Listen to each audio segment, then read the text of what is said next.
السلام علیکم ورحمۃ اللہ تعالی وبرکاتہ۔ بسم اللہ الرحمن الرحیم، نحمدہ ونصلی ونسلم علی رسولہ الکریم۔ نبی اور نبی کے تمام آل پاک پر درود و سلام کا ہدیہ پیش کریں۔ پڑھی اللہم صلی علی سیدنا وعلی آل سیدنا و مولانا محمد بارک وسلم۔ صلو علیہ صلاۃ و سلام علیک یا رسول اللہ یا حبیب اللہ۔ معزز سامعین و ناظرین، میں باب العلم آفیشل کے ذریعے مدرسہ اہل سنت راہ بلال کے اس آفس سے آپ کے سماعتوں کی دہلیز تک مسجد کی تعمیر کی فضیلت، مسجد کا ادب و احترام، مسجد کے لیے محنتیں کرنے والے، مسجد کے لیے میں فیسلٹی کرنے والوں کو اللہ تبارک و تعالی کتنا انعام عطا فرماتا ہے۔ کتنے خوش بخت ہیں وہ لوگ جو اللہ کے گھر کی تعمیر کرتے ہیں۔ اس تعلق سے میں آپ تک کچھ اہم معلومات پہنچانے کی سعادت حاصل کر رہا ہوں، چونکہ آج میں نے مسجد کے تعلق سے جو بیان کیا، کچھ لوگوں نے خواہش ظاہر کی کہ اس کو آپ باب العلم آفیشل کے ذریعے سوشل میڈیا پر شیئر کیجیے۔ معزز سامعین و ناظرین، مجھے آپ کی نوازش کے پیش نظر امید ہے کہ آپ میری بات کو بغور سنیں گے اور اس چینل کو سبسکرائب بھی کریں گے اور اس کو شیئر بھی کریں گے۔ معزز سامعین و ناظرین، دیکھیے، اللہ تبارک و تعالی کے رسول صلی اللہ علیہ وسلم کہ امت میں پیدا ہونے کا ہمیں یہ شرف حاصل ہے کہ ہم جہاں چاہیں، جس وقت چاہیں، جہاں چاہیں اللہ تبارک و تعالیٰ کی عبادت کر سکتے ہیں۔ ہم گھر میں بھی عبادت کر سکتے ہیں، اجازت ہے، لیکن جو فضیلت، جو اہمیت، جو ثواب،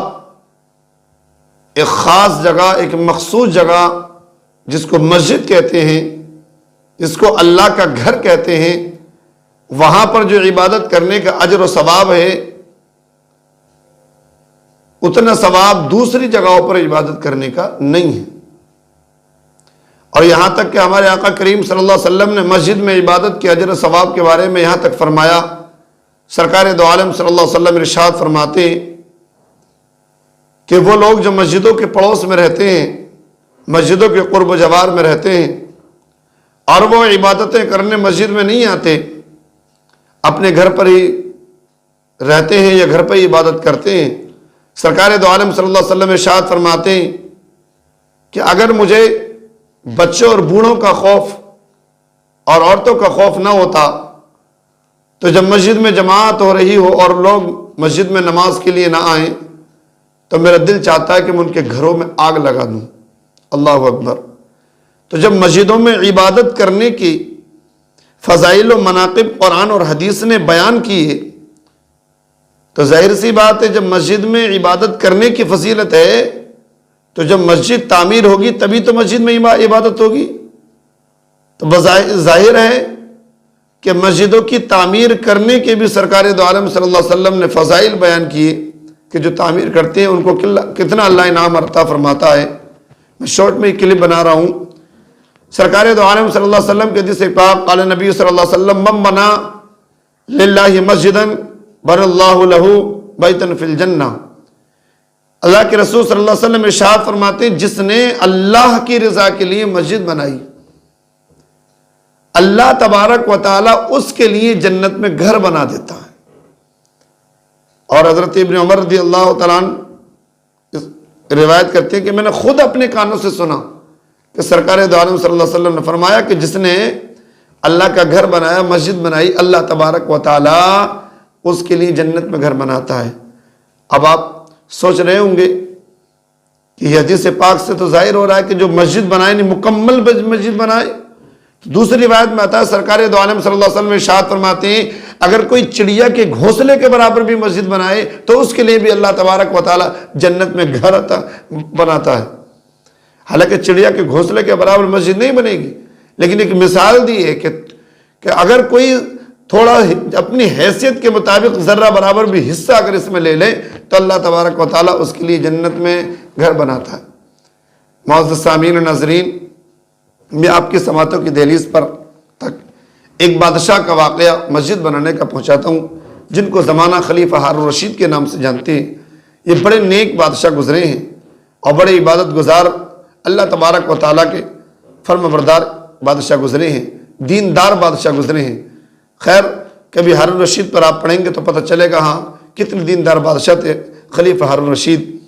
خلیفہ ہارون الرشید نے جب سرکار دو عالم صلی اللہ علیہ وسلم کا فرمان عالی شان سنا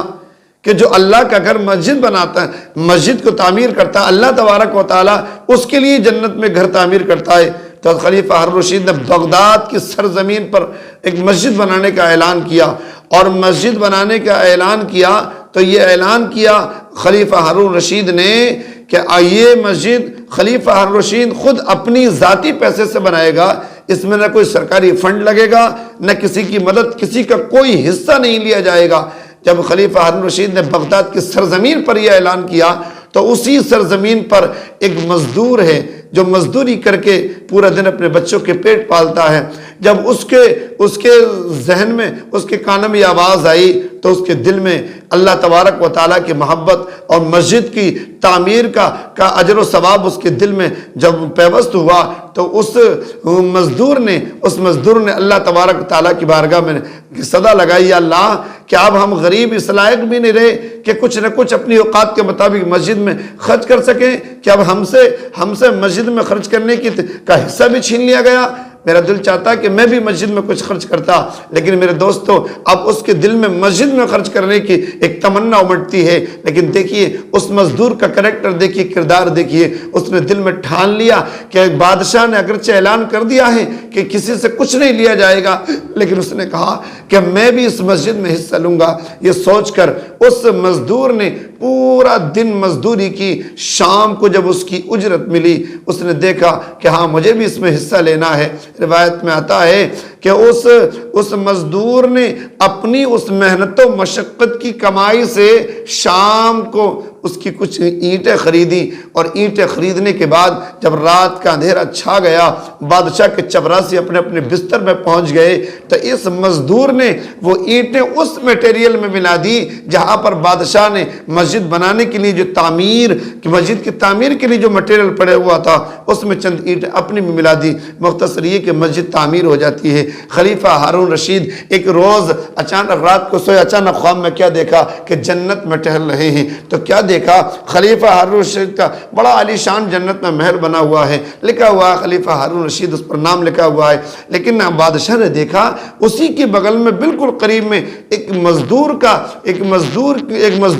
کا نام لکھا ہوا ہے اور اس کا محل بنا ہوا ہے۔ خلیفہ ہارون الرشید دیکھنے لگا یہ تو میری سلطنت کا مزدور ہے، یہ تو میری حکومت میں رہنے والا مزدور ہے، اس کا بھی محل جنت میں بنا ہوا ہے۔ خلیفہ ہارون الرشید اس محل میں داخل ہونا چاہتے تھے کہ اچانک کیا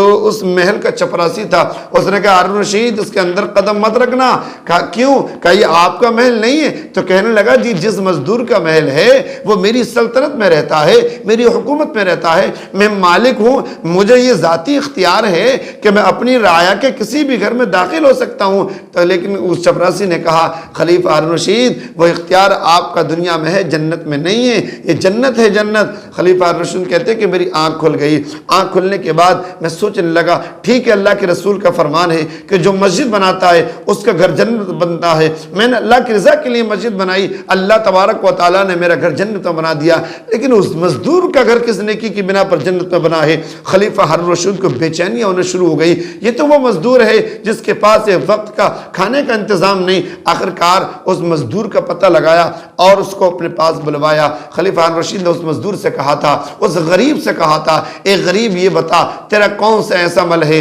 کون سی نیکی کرتا ہے، میں نے اس طرح سے خواب میں تیرے نام کا جنت میں محل دیکھا ہے، اس اپنی نیکی کا نام تو بتا۔ اس مزدور نے کہا تھا بھائی میرے پاس تو پہننے کے لیے کپڑے بھی نہیں ہیں، میں تو مزدور آدمی ہوں، دن بھر محنت کر کے اپنے بچوں کی پرورش کا اہتمام کرتا ہوں، اپنے بچوں کے کھانے پہننے کا اہتمام کرتا ہوں۔ اے بادشاہ کا اہتمام کرتا ہوں۔ خلیفہ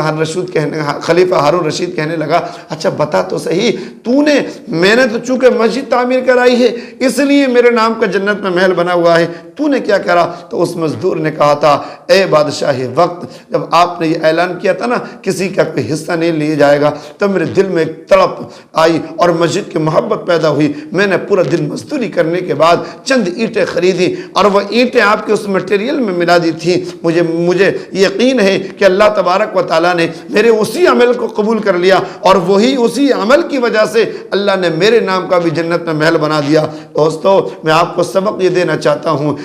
جس کی جو حیثیت ہے جتنا جس سے ہو سکے وہ زیادہ سے زیادہ مسجدوں کا ادب و احترام کرو، اس کی فیسلٹی کا انتظام کرو، اس میں زیادہ سے زیادہ خرچ کرو۔ سرکار دو عالم صلی اللہ علیہ وسلم کا فرمان عالی شان ہے جو مسجد میں چراغ روشن کرتا ہے جب تک اس کی روشنی باقی رہتی ہے، جب تک مسجد روشن رہتی ہے، اس وقت تک اللہ تبارک و تعالیٰ کی وہ فرشتے جو عرش کو اٹھائے ہوئے ہیں، حاملان عرش ہیں، وہ اس وقت تک اس کی مغفرت کے لیے دعائیں کرتے رہتے ہیں۔ دوستو آج ہم بھی مسجد کو روشن کرتے ہیں، ہم اس زمانے میں پیدا ہوئے جس وقت کے لائٹنگ ہوتی ہے، جس کبھی روشنی ختم نہیں ہو سکتی، تو جو مسجدوں کی تعمیر میں حصہ لیتے ہیں، مسجدوں کی فیسلٹی کا انتظام کرتے ہیں، جب تک وہ فیسلٹی رہے گی، جب تک وہ مسجدوں کی چمک دمک رہے گی، اس کی خوبصورتی رہے گی، اس وقت تک وہ فرشتے اور خوبصورتی پیدا کرنے والوں کی مغفرت کے لیے دعائیں کرتے رہتے ہیں۔ لہٰذا میری آپ سے یہی اپیل ہے، مسجدوں کا خیال رکھو، اپنی محنت اور جائز کمائی سے، حرام کمائی سے نہیں،